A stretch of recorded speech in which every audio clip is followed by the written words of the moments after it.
Bonjour, je vais déclarer votre analyste pour budgetinvestor.be. Voici la mise à jour vidéo de mon avis concernant le CAC 40. Analyse qui se fera pour la semaine du 2 novembre en collaboration avec FXM sur la plateforme TradingView. Tout d'abord l'information sur les risques, parce que vous le savez, le marché comporte des risques n'est pas adapté à tous les profils d'investisseurs. C'est à vous-même d'évaluer vos propres risques. Cette vidéo n'est pas là pour vous conseiller dans vos opérations. Ce que je vous conseille, c'est d'utiliser des comptes démo ou des comptes réels afin d'établir vos stratégies et vérifier celles-ci. Ma stratégie à moi, c'est l'analyse des impulsions, technique d'analyse que je peux vous enseigner, qui utilise différents outils dans le graphique.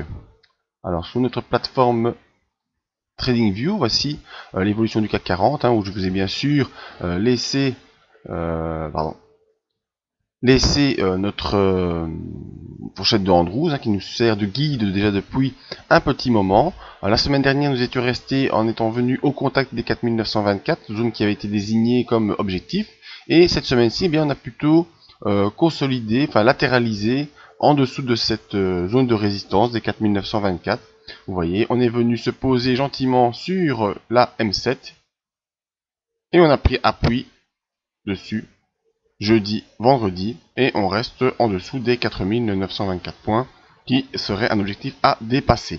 Alors, dans le rayon des bonnes nouvelles, c'est qu'on reste bel et bien, comme je vous le disais, au-dessus de la M7, au-dessus des points SAR, au-dessus de la M20.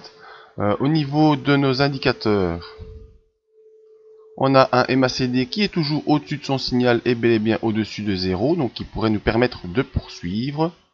Au niveau du RSI, on reste toujours avec un RSI au-dessus de 60, donc une pression haussière qui reste présente et qui pourrait donc nous permettre de passer. Alors ce qu'il faut surveiller bien sûr pour la semaine prochaine, on va s'agrandir ça pour être bien sûr, bien clair, c'est qu'il faut rester au-dessus de ces niveaux des 4838. Vous voyez ce gap qu'on a formé entre jeudi et vendredi, un gap haussier, eh bien il faut en tout cas essayer de rester au-dessus de ce gap, et en tout cas pour conserver une dynamique haussière.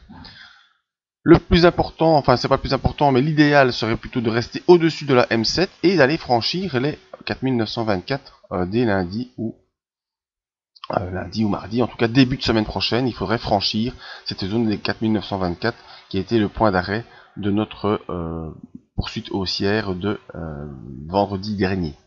Donc en repère, rester au-dessus de la M7 qui pour l'instant se situe à 4877 points. Reste au-dessus de ce gap haussier ici, dont le niveau supérieur se situe au-dessus de 4836 points.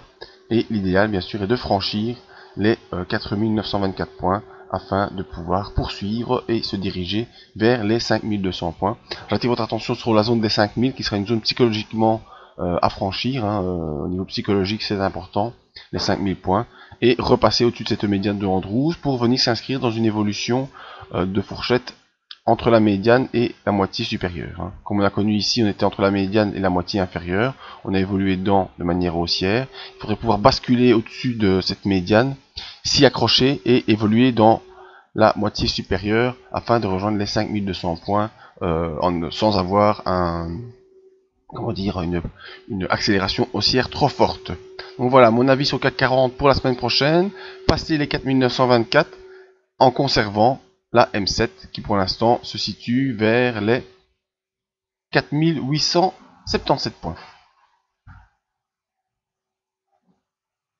N'oubliez pas de venir sur le site Budget Investor pour voir nos autres analyses en vidéo.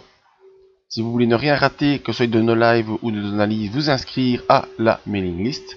Le plus important aussi pour moi en tout cas, c'est de liker cette vidéo sur YouTube afin de la propager et montrer aux autres cette analyse toute simple qui peut vous aider à faire vos choix. Si vous voulez me joindre, eh bien l'adresse email, les réseaux sociaux, également le site budgetinvestor.be. Merci à tous, à tout bientôt.